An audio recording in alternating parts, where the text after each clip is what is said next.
Assalamualaikum warahmatullahi wabarakatuh.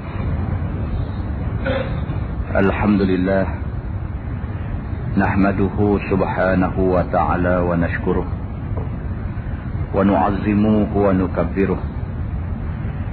Ashhadu an la ilaha illallah wahdahu la sharika lah, wa ashhadu anna sayyidana Muhammadan abduhu wa rasuluh.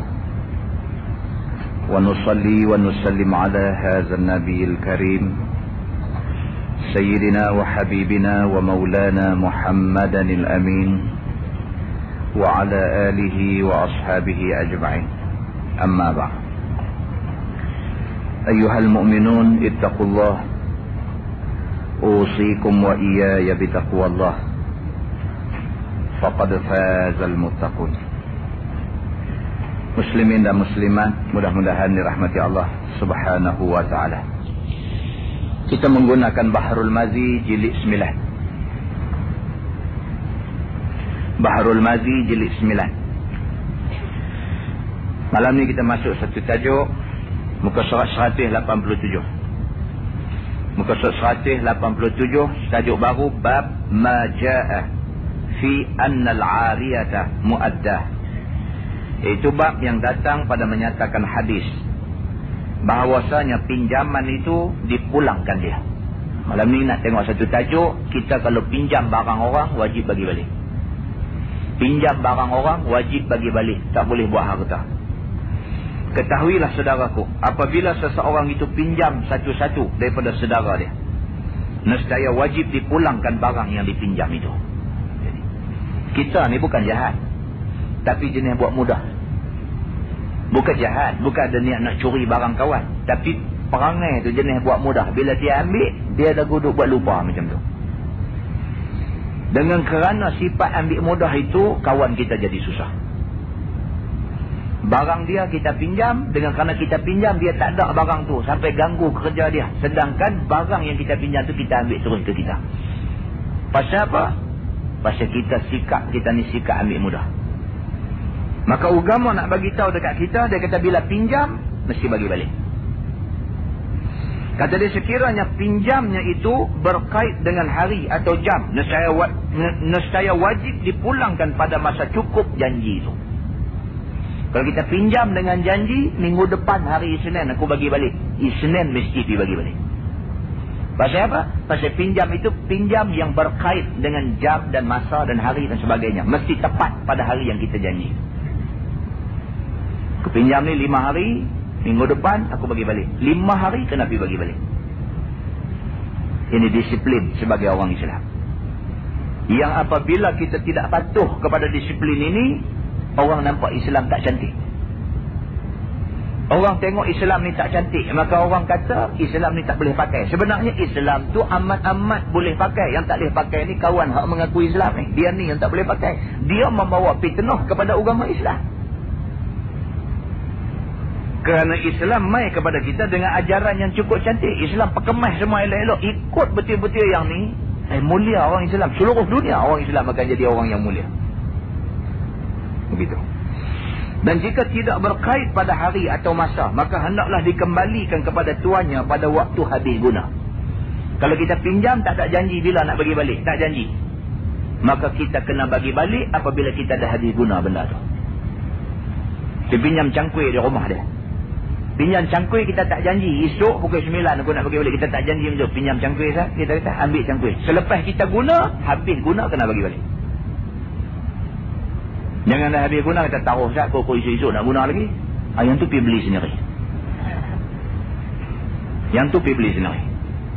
Baik, tiadalah harus disimpan buat sebagai harta sendiri. Dia kata tak mau macam tu. Dah pinjam buat lagu macam hak kita punya, tak mau macam tu. Bermula dalil yang menunjukkan yang demikian ialah hadis yang dikeluarkan oleh At-Tirmizi.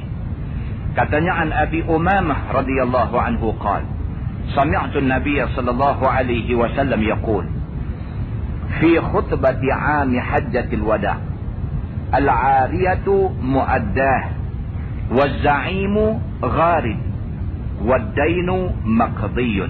Diriwayatkan daripada seorang sahabat Nabi sallallahu alaihi wasallam yang masyhur dengan nama Abi Umamah radhiyallahu anhu.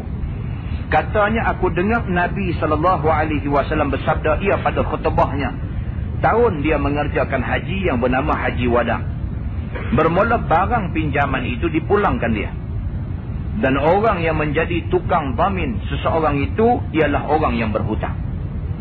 Yakni, jika sekiranya orang yang kena dhamin itu tiada menyempurnakan apa yang didhaminkannya, nescaya kenalah pula ke atas orang yang mendhaminnya.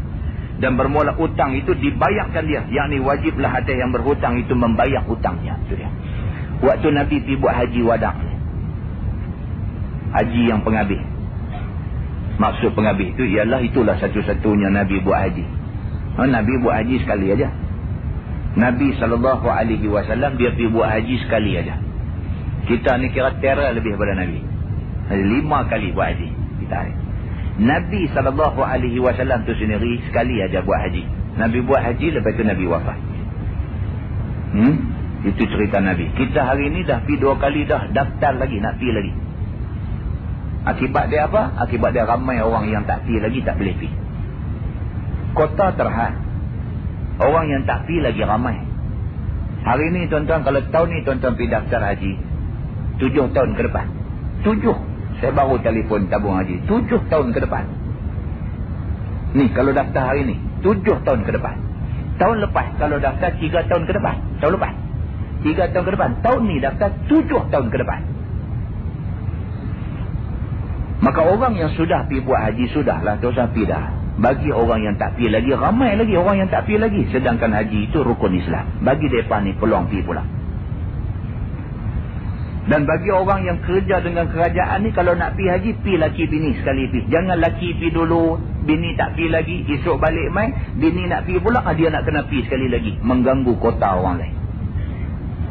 Dan benda macam ni kena fikir. Pasal apa? Orang pun nak pergi juga buat haji. Kita saja duk pergi pulun sampai 4-5 kali ni, apa cerita? Kalau ada duit buat pun lain lah pula. Abang ni, saya duit banyak ni Ustaz, nak buat macam mana? Tu yang saya duk kena pergi haji tu. Duit banyak bagi mai sini, aku tahu nak buat macam mana. Banyak benda kita boleh buat. Lah ni orang nak buat ma'had tahfiz Quran merata tempat orang tak ada duit. Duit hang banyak-banyak ni tak payah pergi buat haji 3-4 kali. Hantar mai 6-7 ribu yang nak pergi haji tu, kita pergi bagi dekat orang nak buat ma'had tahfiz. Pahala hang dapat ni sampai hang mati, pahala tu duk dapat lagi. Tapi budaya masyarakat kita ni dia tak jadi macam tu. Dia syok pergi duk repeat haji ni. Dah pergi dah nak pergi lagi, pergi dah nak pergi. Jumpa orang, abang saya Alhamdulillah lah takat ni masuk 13 kali dah. Dia jadi satu kebanggaan pula dia buat kerja macam tu. Ini kita tak mau. Pasal apa? Pasal dia mengganggu orang yang tak buat haji lagi nak pergi. Pergi clear bang. Pergi clear bang. Pergi kalau dia laki-laki, ada isteri, bawa isteri pergi sekali. Selesai. Dan ke depan esok, bagi orang lain pula pergi untuk buat haji. Dengan kerana tu, dengan kerana kota, lah ni jadi macam-macam. Dah. Ni syarikat yang duk bawa orang pergi haji apa semua yang tidak dapat restu daripada tabung haji dan sebagainya, nak kena saman dah mereka ni. Nak kena saman dah. Pasal apa ni timbul benda ni semua? Pasal apa? Yang pertama sekali punca dia pasal kota kita kecil. Kota Indonesia 250,000 setahun. Kota Indonesia 250,000 setahun. Kota kita 19,000. Jadi kota Malaysia ni kecil. Dengan kerana kota kecil ni tidak boleh pergi ramai. Oleh kerana kita dah faham bahawa kota kita ni kecil, janganlah orang yang dah pergi nak repeat pergi lagi. Jangan bagi orang yang tak pergi lagi pula pergi. Dengan kerana kita dah pergi dah nak pergi lagi, maka orang yang nak pergi tak boleh pergi, dia pun pergi gagal 14 Siam tu. Tentu ingat senang nak pergi haji 14 Siam. Kena tukar identiti diri habis semua. Nama kena tukar, pasport pakai Siam punya dan sebagainya. Bila sampai di tanah suci sana tu, bila jadi apa-apa. Tak jadi apa, tak apa. Bila jadi apa-apa, bila mati dan sebagainya, pihak berkuasa Saudi, dia nak tanggungjawab ni. Siapa, negeri mana nak bertanggungjawab ke atas mayat orang mati ni? Cara Thailand tak mau tanggungjawab. Dia cuma bagi pakai visa dia aja untuk pergi haji. Dia tak mau bertanggungjawab ke atas orang yang mati ni. Jadi bila jadi macam ni, keluarga yang pergi terpaksa kata dia ni orang Malaysia. Bila kata orang Malaysia, pergi pejabat tabung haji, cek dalam komputer nama tak ada. Pasal dia tidak mahu ikut Malaysia. Bila timbul macam ni, ada kes jadi hak baru ni punya, mati mayat kena tahan lama. Pasal apa? Pasal nak kena clear proses ni dulu. Kita mati di kampung pun nak kena ada permit polis untuk kubur mayat dan sebagainya. Sopalah negeri lain pun dia nak surat tu. Surat yang mengesahkan dia ni warga negara mana. Jadi janganlah kita pergi jadi masalah yang akhirnya mengakibatkan kita sendiri tertahan tak boleh nak ke bumi. Dia start punca pada awal ni. Start daripada apa? Daripada kota kita kecil. Dah kota kecil kau pidah nak pergi lagi dia duk main rosot macam tu. Benda ni bila diterangkan tak kena gaya, orang tak faham, dia marah balik kepada orang yang terang ni. Dia duduk halang orang nak pergi Mekah dia dah. Nampak? Inilah masalah yang duduk timbul dalam masyarakat kita sebab tidak semua orang faham apa yang orang nak bagi tahu. Muslimin dan muslimat yang dirahmati Allah sekalian. Nabi SAW ketika dia buat haji ni, ketika Nabi SAW buat haji ni, Nabi bagi satu khutbah. Di antara isi khutbah itu apa dia? Nabi kata al-ariyatu muaddah. Apabila kamu pinjam barang orang mesti bagi balik. Makna benda ni bukan benda kecil. Benda ni bukan benda kecil. Benda ni dia boleh mengakibatkan berlaku satu perkara besar. Punca daripada pinjam orang tak bagi balik, punca daripada tu dia boleh bawa kepada satu akibat yang besar. Boleh jadi membunuh di antara satu sama lain. Satu orang pinjam barang satu orang, dia pinjam dia tak bagi balik. Lepas tu dia mati. Bila dia mati, anak dia kata hak tu hak pak dia punya. Sedangkan hak tu bukan hak pak dia punya, hak orang lain punya. Pak dia pinjam, pak dia tak bagi balik.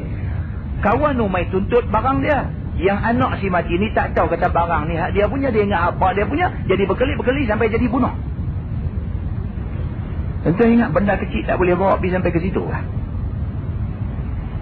Rumah saya ada pakai orang gaji. Dia orang Patani, orang Selatan Thai. Dah umpuan. Nak cerita kata benda kecil boleh jadi besar ni.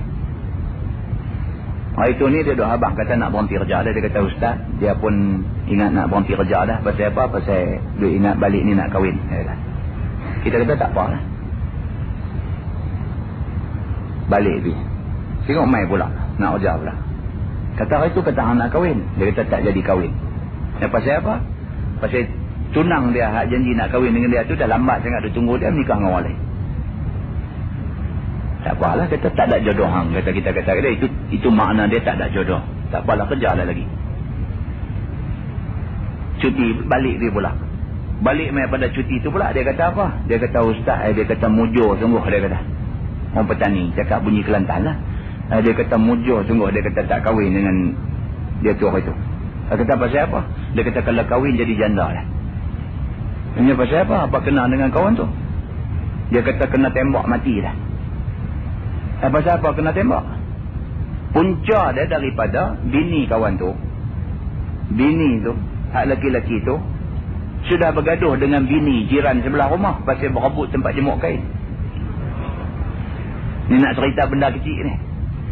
Punca dia tempat jemuk kain tu sikit. Jadi pakat kongsi.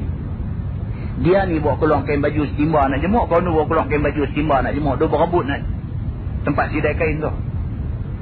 Bini sama bini berebut tempat sidai kain, laki keluar main masuk campur. Jadi berkelip-kelip-kelip, kawan tu masuklah rumah, keluar pistol bagi. Pang, kata mati. Tuan-tuan pernah terfikir benda tu nak jadi macam tu? Berebut tempat jemuk kain. Akibat dia apa? Tembak mati. Maka dengan kerana tu, Islam ni dia punya style, Islam punya fashion. Macam mana? Dia tak mau buka sebarang ruang yang boleh terjadi macam tu. Dengan kerana pinjam barang, lepas pinjam tu buat mudah, tak bagi balik tu buat lagu tak kisah macam tu. Bukan ada niat nak curi, tapi tak ada ingat nak bagi balik. Akhirnya dia yang pinjam ni mati. Bila mati, anak dia duk sangka barang tu hak pak dia punya. Esok ni bila tuan punya barang tu main nak minta balik barang dia, anak ni tak bagi. Dia kata pasal apa? Barang ni pak aku punya. Nampak tak? Punca daripada pinjam buat ambil mudah. Yang akhirnya boleh mengakibatkan macam-macam. Setidak-tidaknya akibat masa muka. Mau nak jadi lebih lagi, akibat sampai pergi cari bomoh, buat sihir dan sebagainya. Mau nak jadi teruk lagi, boleh jadi sampai bunuh macam yang kita sebut tadi. Maka benda yang Islam sebut ni sebenarnya bukan benda kecil. Islam bila dia sebut kata nak kena jaga, benda tu besar. Benda tu kena jaga. Pasal tak jaga, dia boleh mengakibatkan jadi benda besar. Macam tu. Anak kita duduk di rumah, dia jenis duduk mudah duduk ambil duit ni. Dia ambil duit mak dia ambil duit ayah dia. Kita pula jenis benda lagi tu kita buat tak kisah. Allah dia kata dia nak beli apa-apa lah tu, dia ambil tu, kita buat mudah. Walhal sebagai ibu bapa kita kena didik dia. Kita kena kata kat dia, abang kalau nak duit, minta dekat ayah, minta dekat mak. Jangan abang duk ambil sengak-sengak macam ni. Tapi oleh kerana kita ni, sikap kita ni jenis buat mudah benda macam tu. Allah ambil duit mak pak, bukan ambil duit orang.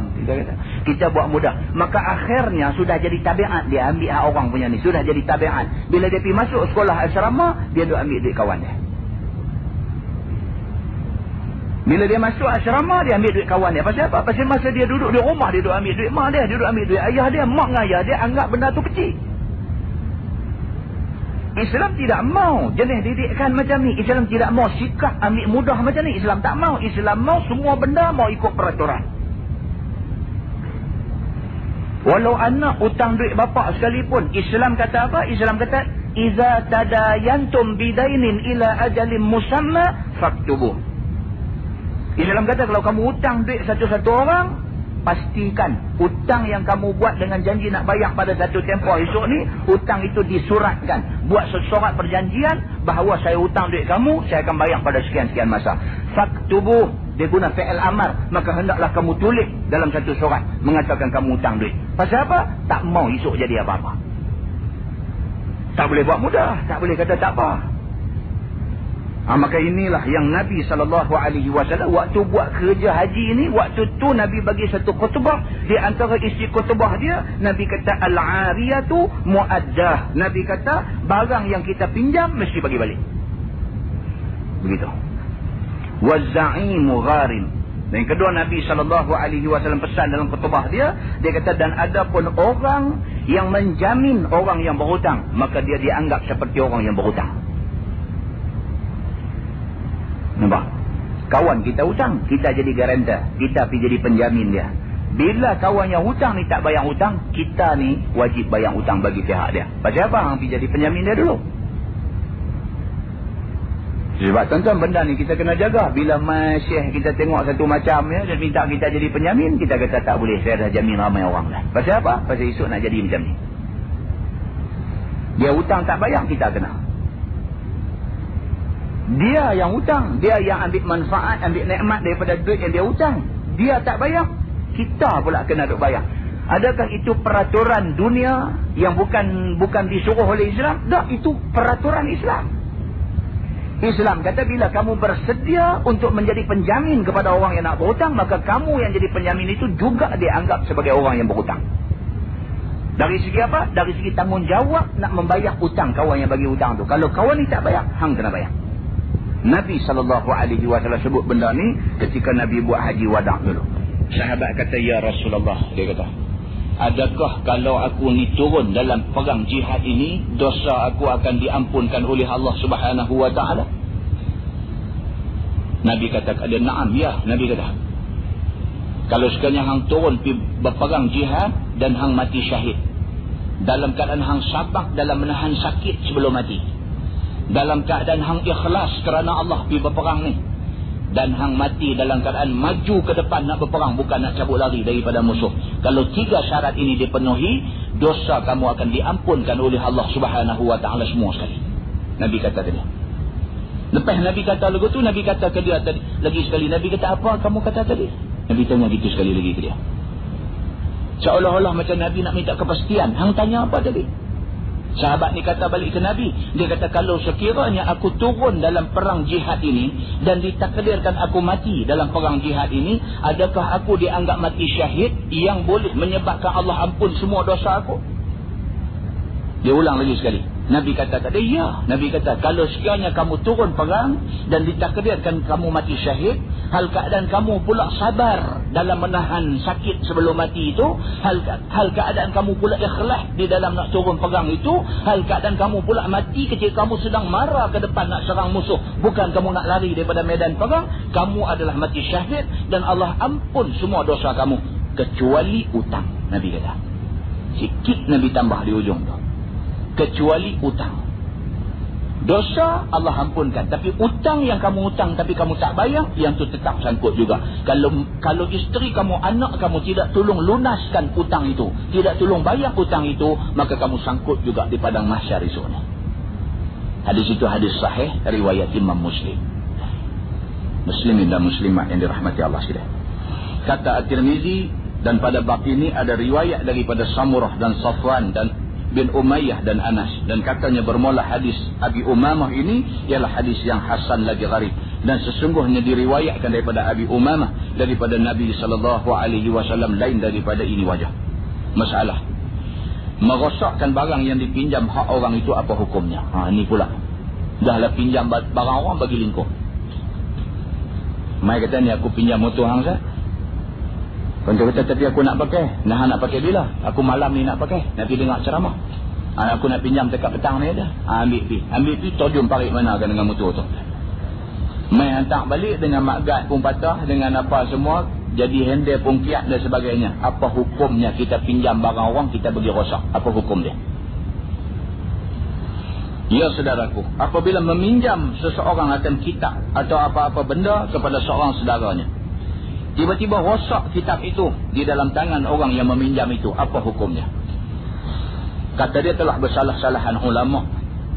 Pada mazhab kita, mazhab Asy-Syafi'i dan mazhab Ahmad bin Hanbal, hukum orang yang meminjam itu samalah dengan hukum orang yang menjamin satu orang tadi, sama. Bukankah apabila seseorang itu menjamin saudaranya, tiba-tiba saudaranya tidak terbayar pada masa cukup janji bayar itu, nescaya kena ke atas orang yang menjamin itu membayarnya. Kita tadi dia jamin satu kawan pinjam duit, kawan hak pinjam ni tak boleh bayar, dia penjamin kena bayar. Okey tadi. Maka demikianlah juga seseorang yang pinjam kitab ataupun lain-lainnya, apabila masuk barang yang dipinjam, apabila masuk barang pinjam itu di dalam tangannya, seolah-olah ialah di bawah jaminannya. Bila kita pinjam barang orang, barang tu sudah duduk bawah jaminan kita. Maknanya rosak ke apakah, kita kena bertanggungjawab pasal dia duduk bawah tangan kita. Tiba-tiba rosak barang yang di dalam tangannya itu, maka kenalah dia ganti ataupun bayar harganya balik. Itu dia. Islam buat keputusan macam tu. Kita pinjam motor dia, kita bagi rosak, kita bertanggungjawab kena repair motor tu bagi dia elok balik sebelum diserah ke dia. Itu tanggungjawab dia. Bermula dalil yang menunjukkan atas yang demikian ialah hadis yang dikeluarkan oleh Imam At-Tirmizi. Katanya an Samurah anin Nabi sallallahu alaihi wasallam qala, "'Ala al-yadi ma akhadhat hatta tu'addiya." Maksudnya diriwayatkan daripada seorang sahabat Nabi SAW yang bernama Samurah bin Jundab radhiyallahu anhu. Ada orang baca Jundab, ada orang baca Jundub.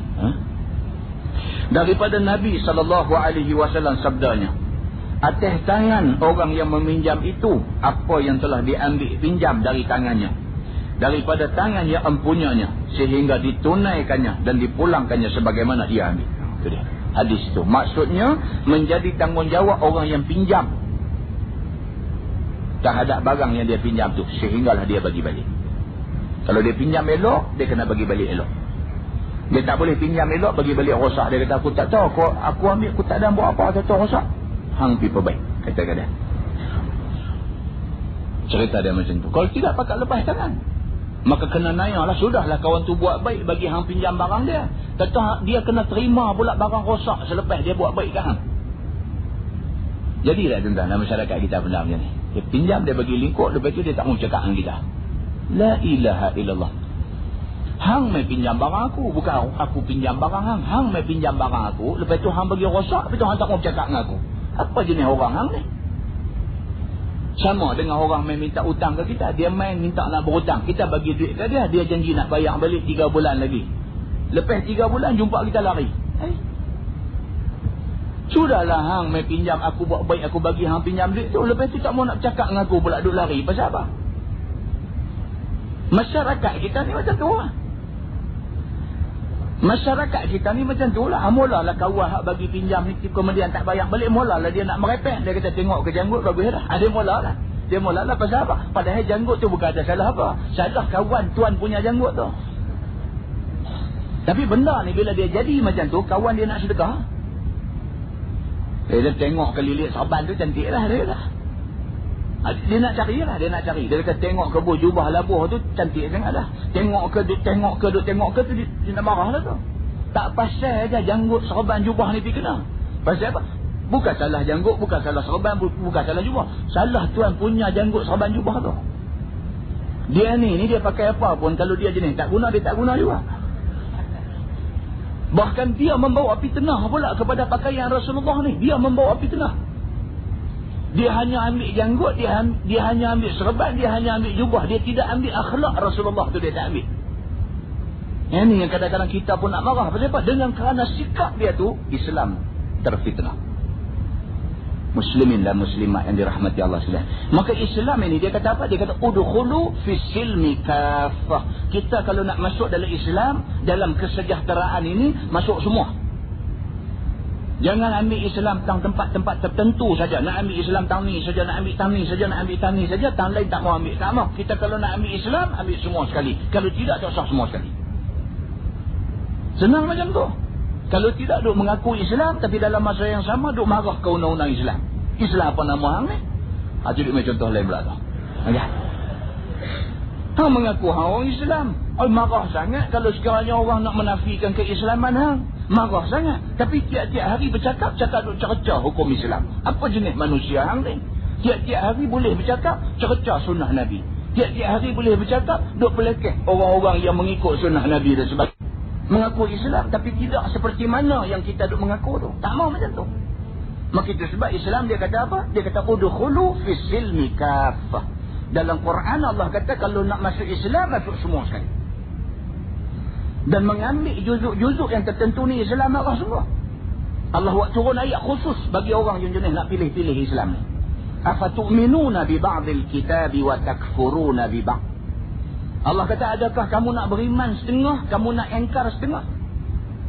Fama jaza'u man yaf'alu dhalika minkum illa khizyun fil hayatid dunya wa yawmal qiyamati yuradduna ila ashaddil azab. Sadaqallahul azim. Allah kata dah orang buat perangai macam ni. Perangai Islam ni nak ambil tang mana? Tang kenduri kenara ikut Islam. Islam ni ambil tang mana? Sakit demam ikut Islam. Islam ni ambil tang mana? Bila ada mati dan sebagainya nak ikut Islam. Islam ni nak ambil tang mana? Bila mai bulan puasa nak puasa ikut Islam. Islam ni ambil tang mana? Bila mai musim orang pergi haji dia pun pergi haji ikut Islam. Islam ni yang dia tak mau tang mana? Bila mai tang undang-undang dia tak mau. Bila mai tang sistem ekonomi Islam dia tak mau. Bila orang bercakap tentang pelaksanaan sistem ekonomi Islam, dia kata hadu adalah elok dah. Jadi kita kata mana elok? Quran kata tak elok. Quran kata sistem ekonomi yang berorientasikan riba ini tentu tak elok. Dia kata hadu adalah elok. Kita kata tak, hak Islam punya elok, hadu adalah tak elok. Kita duk kata hak Allah elok pasal kita tak pernah cerai hak Islam. Kita kata begitu, dia kata hang cakap pandai hang tak hidup zaman makan ubi kayu, hang cakap pandai. Dia kata kat kita begitu pula. Dia kata hang tak pernah rasa ubi kayu, hang nak cakap pandai. Dia kata bukan soal ubi kayu, bukan soal ubi kentang. Ini soal Islam. Said Hawa kata dalam buku dia kata apa? Dia kata al-Islam huwal Islam. Dia kata yang dikatakan Islam itu ialah Islam. Islam tidak serupa dengan benda lain. Kita tidak boleh sama Islam dengan komunis. Kita tidak boleh sama Islam dengan nasionalis. Kita tidak boleh sama Islam dengan sosialis. Islam huwal Islam. Islam adalah Islam. Nampak tak habis dah kitab kita ni? Ya, habis dulu tu. Kadang-kadang manusia dia tidak faham benda ni. Kerana tidak faham benda ni, maka dia ambil Islam juzuk-juzuk aja. Haduk bercakap pasal undang-undang Islam ni pun satu. Undang-undang Islam, undang-undang Islam yang tu, yang ni, yang tu, yang ni. Pintam cangkui orang tak pergi balik. Sopa juga tu pun. Sopa juga. Hak tu pun sopa juga. Bercakap ni kira nak negara Islam, sistem ekonomi Islam, apa semua nak Islam. Tengok dalam rumah dia, anak pinak tak pakai kelumbung pun. Han nak buat negara macam mana? Yang keluarga pun han tak boleh jaga.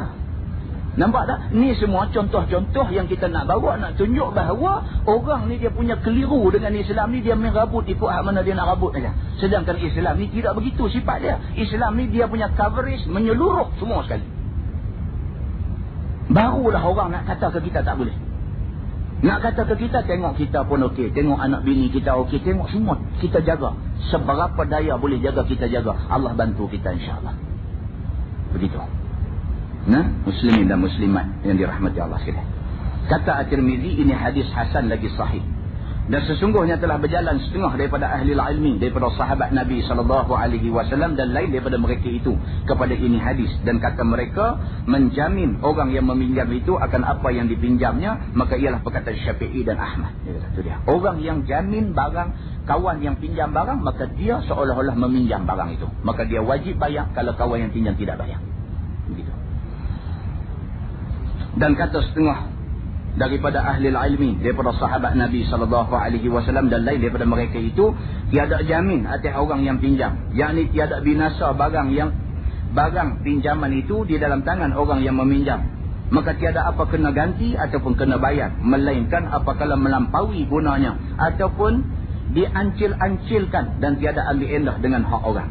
Dia ni. Dia kata maka pada waktu itu kenalah ia ganti atau bayar apa yang rosak. Ini perkataan Sufyan As-Sauri dan ahli Kufah, dan dengan dia berkata Ishaq. Ini pendapat sebahagian ulama yang lain. Dia kata kalau sekiranya dia ni pinjam barang dan barang tu rosak secara tidak sengaja, maka tak apa, dia tak payah bayar balik.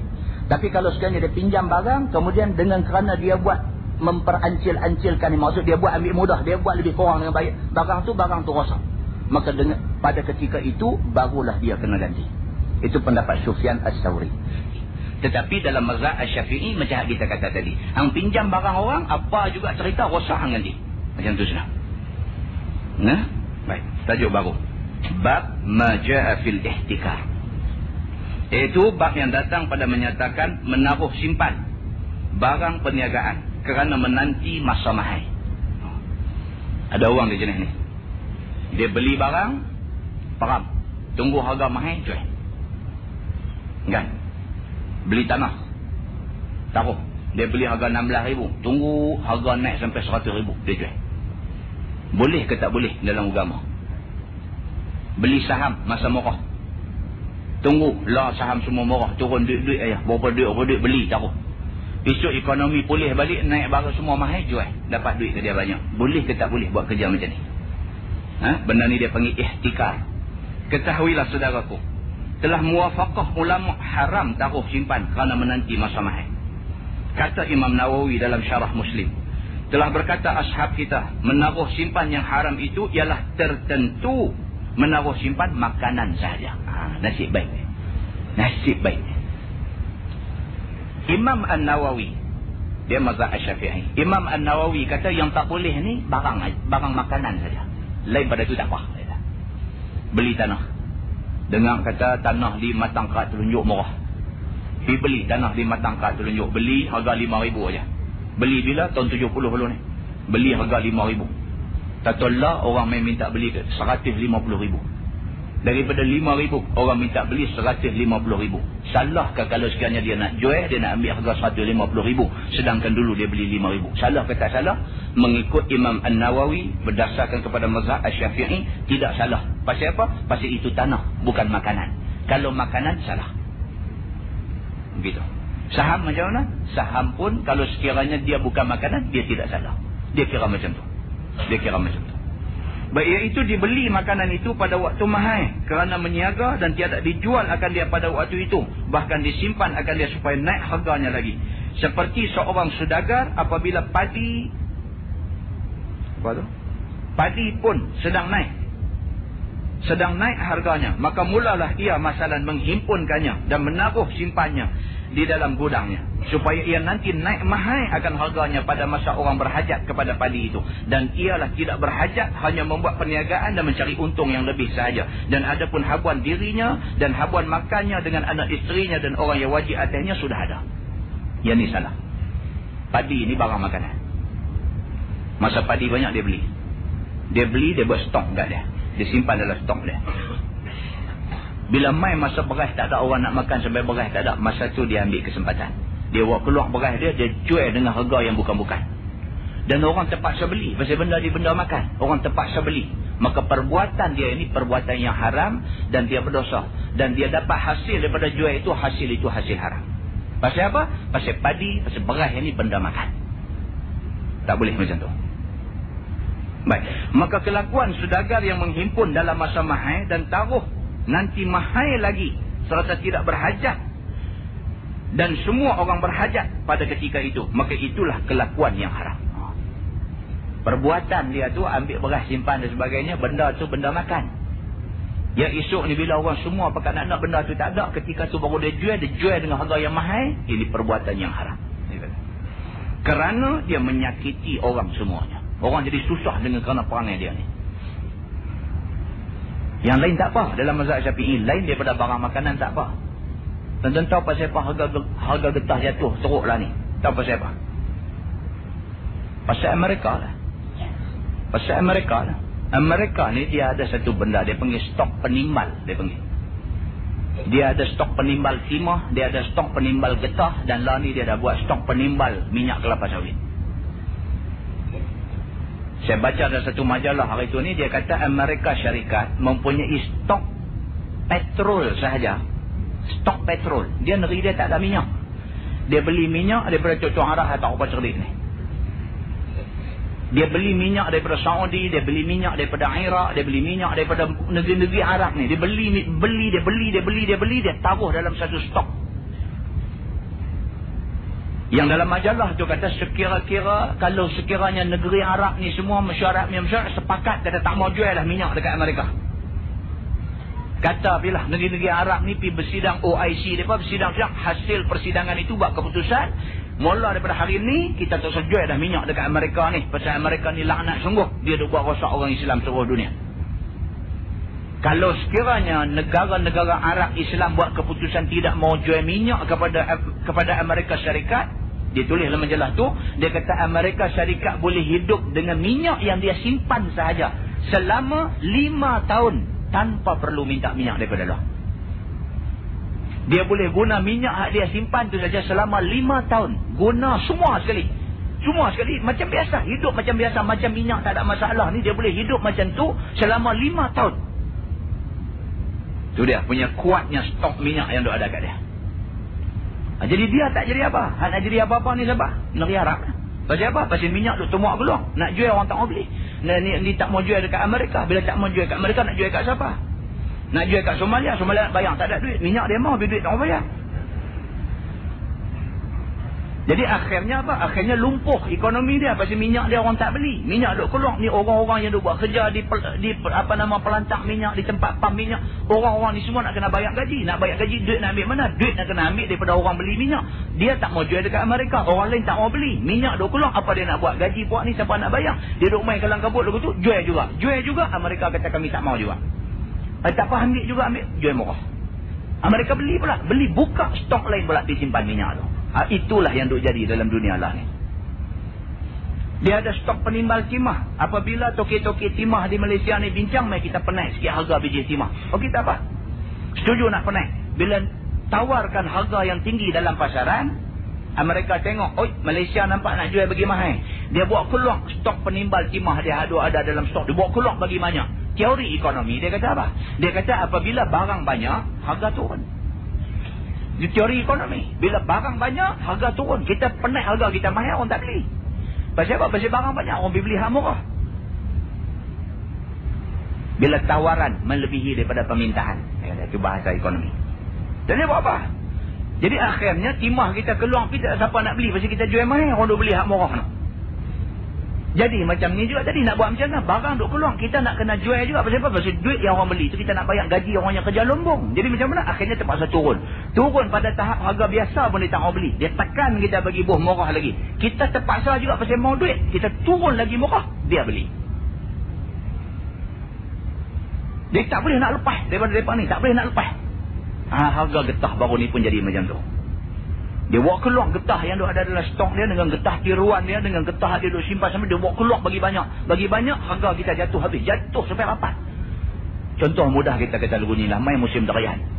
Main musim durian sampai kita ni tak larat makan durian. Bau durian pun nak muntah. Punya banyak durian. Durian ni bila sikit-sikit barulah pakat duk berhenti kereta apa semua. Habak harga mahal pun nak beli juga. Di Tanjung lah ni tuan-tuan. Durian holo. Durian holo di Tanjung, dia jual sekilo RM25. Kita Sungai Bakam punya RM2.5. Sekilo RM2.5. Dia RM25 sekilo. Berebut tuan-tuan. Berebut. Telefon buk durian ni. Berebut RM25 sekilo. Pasal apa? Pasal buah tak banyak. Tapi kalau dia mai sampai sepanjang-panjang jalan tu durian semua, kita pun katuk cermin tingkap ni sampai rapat. Pasal apa? Tak tahan dah bau durian ni. Di rumah pun sampai berkah buang begitu je, tak nak makan. Macam tu punya banyak durian, kita nak jual sekilo RM25. Bukan kata RM2.50, RM2.5 duit kita nanti jual. Pasal apa? Kalau tak jual pun benda tu larat nak buat lempuk. Kita pun tak larat, kena jual juga. Ini cerita dia. Jadi, benda ni, benda ekonomi. Ekonomi ada dalam Islam. Tuan-tuan jangan ingat bila kata ekonomi ni, Islam tak tahu. Pasal banyak masyarakat kita hari ni, bila sebut Islam, dia nak nampak apa? Islam ni sembahyang jemaah. Bila sebut Islam, dia nampak apa? Islam ni puasa bulan Ramadan.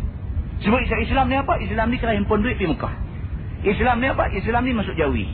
Islam ni apa? Islam ni buat kenuri. Dia duduk nampak macam tu je. Bila mai bercakap tajuk ekonomi, dia kata ni bukan cerita Islam, ni orang putih punya cerita. Sila.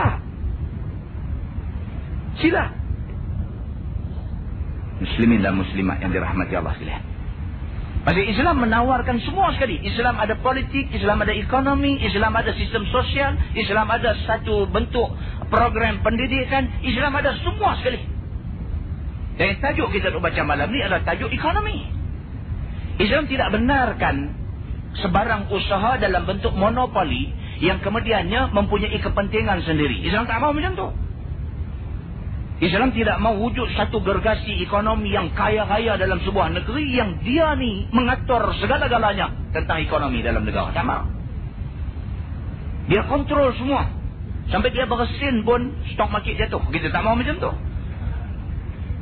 Islam tak mau benda macam tu jadi. Dia bersin aja stok market jatuh. Sebab stok market takut saat ni dia sakit.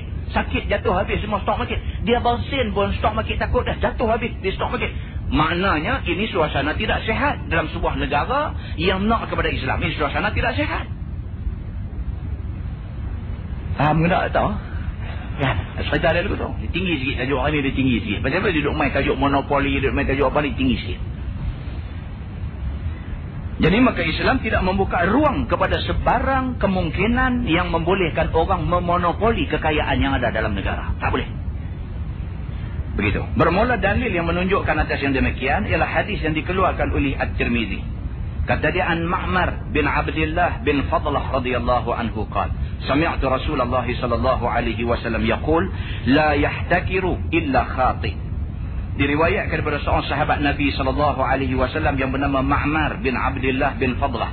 Katanya telah aku dengar Nabi SAW bersabda ia, tidak menaruh simpan makanan waktu mahal itu, melainkan orang salah. Nabi kata siapa yang buat kerja macam tu, ambil barang makanan, beras dan sebagainya, simpan dalam stok dia, tunggu sampai benda tu tak ada, barang naik mahal dia jual. Orang yang buat benda ni, Nabi kita khati'. Ini orang yang bersalah. Nabi kata, tentu salah. Siapa kata dia betul, di sisi Allah dia salah. Begitu. Maka sabda Nabi SAW ini bunyinya ialah berkhabar. Tetapinya maksudnya tegah. Jangan taruh simpan. Dan jangan himpun makanan waktu mahal. Maka yang demikian itu berdosa. Berdosa perbuatannya macam tu. Masalah kita lah ni tuan-tuan. Macam saya duk sebut selalu lah. Masalah kita lah ni. Kita bila sebut dosa, kita tak nampak takut.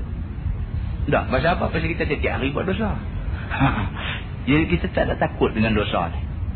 Orang abang kata, apa hang cakap bohong, dosa. Penyih ya.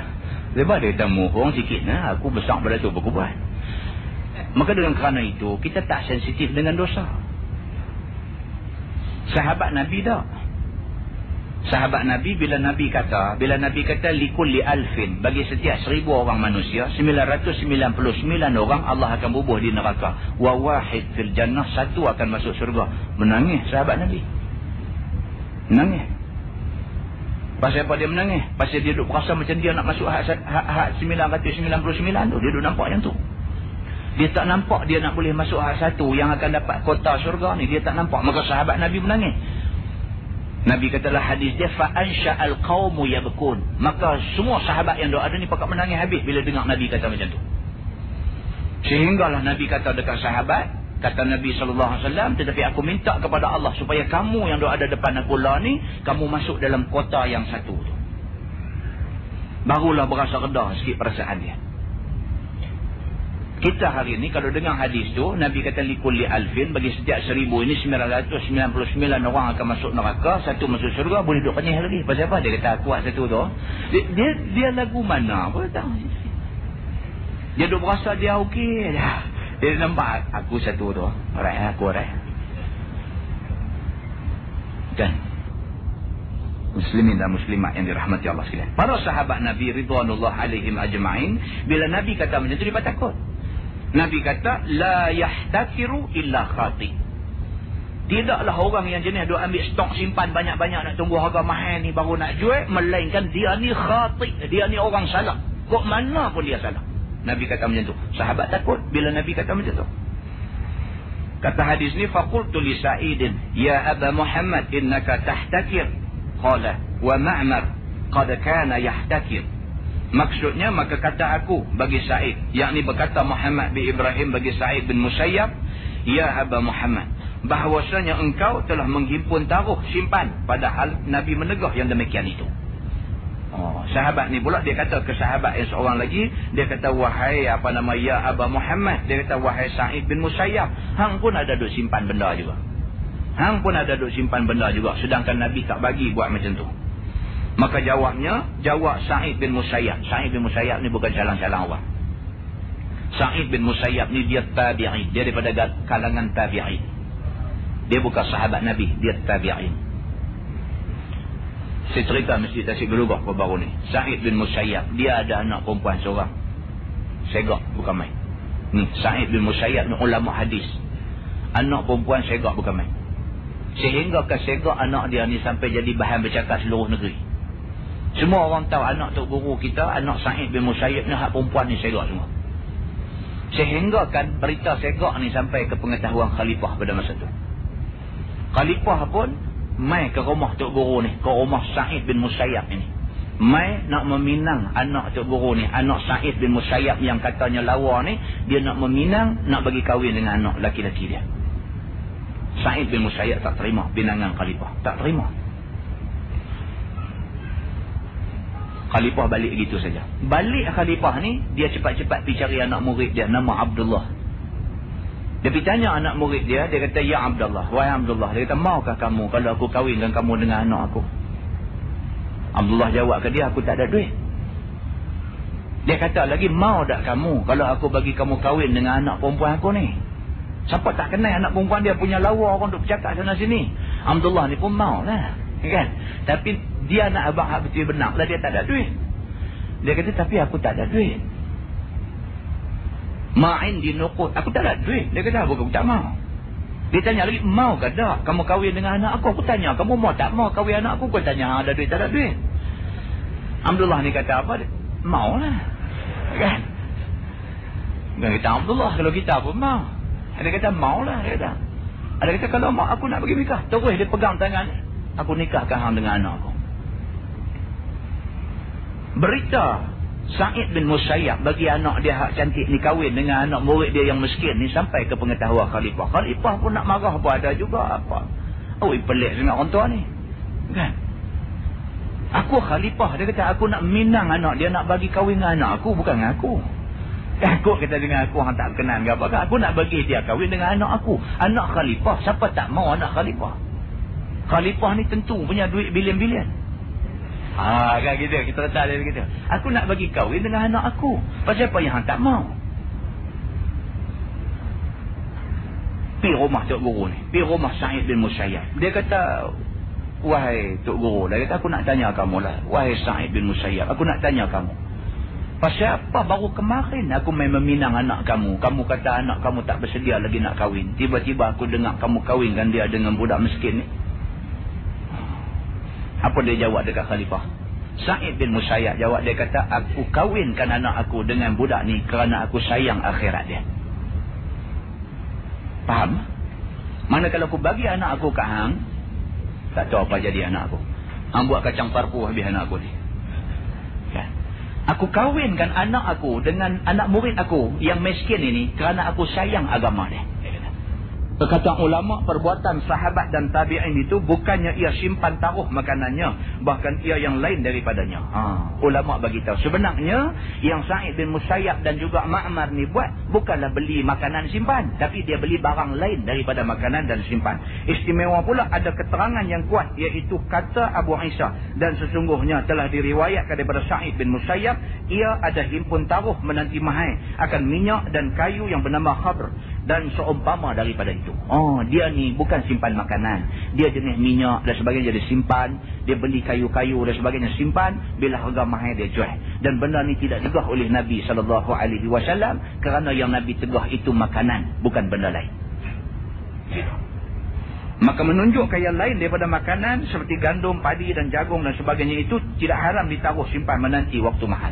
Lain daripada gandum, jagung, apa semua jenis benda makan ni, selain daripada itu kalau kita beli masa murah, tunggu masa mahal jual, tidak jadi salah. Tapi kalau jenis makanan, gandum, beras, jagung dan sebagainya jenis makanan, kita beli simpan, tunggu mahal jual, itu salah. Maka itu dijelaskan oleh ulama. Kata At-Tirmizi, dan pada bab ini ada riwayat daripada Sayyidina Umar dan Sayyidina Ali dan Abi Umamah dan Abdullah bin Umar radhiyallahu anhu. Dan bermula hadis Ma'mar ini hadis yang hasan lagi sahih. Dan bermula amal atas ini hadis di sisi ahli ilmi. Menegah mereka itu akan menghimpun taruh simpan akan barang makanan menanti mahal. Dan telah mengharus oleh setengah daripada ahli ilmi pada menaruh simpan pada lain daripada makanan itu. Dan kata Ibnul Mubarak, dan tidak mengapa simpan taruh pada kapas dan kulit dan seumpama yang demikian itu, dan menantikan waktu mahalnya. Dia kata itu dia. Kalau lain daripada makanan itu tidak salah. Yang salah itu adalah makanan. Wallahu a'lam. Kemudian Pak, ini kita tengok tajuk yang berikutnya.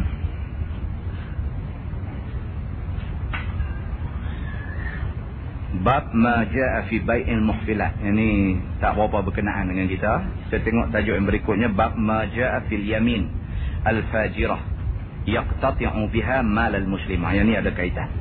Bab yang datang pada menyatakan sumpah bohong supaya memutus dengan dia akan harta orang lain. Yang ni penting. Kan orang lain duk berbalah pasal harta, kita pergi tampil ke depan jadi saksi, tolong kata harta ni hak kau ni punya. Walhal kita tak tahu pun harta hak siapa punya. Kita tampil sebagai saksi bohong. Itu. Wallahu a'lam. Mudah-mudahan apa yang kita kongsi sama-sama malam ni ada kebaikannya di sisi Allah Subhanahu wa taala. Mana yang terkasar, mana yang tersilap dan sebagainya, saya mohon ampun daripada Allah Subhanahu wa taala.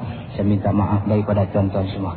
Sesungguhnya yang baik itu daripada Allah, yang tidak baik itu daripada silap saya sendiri.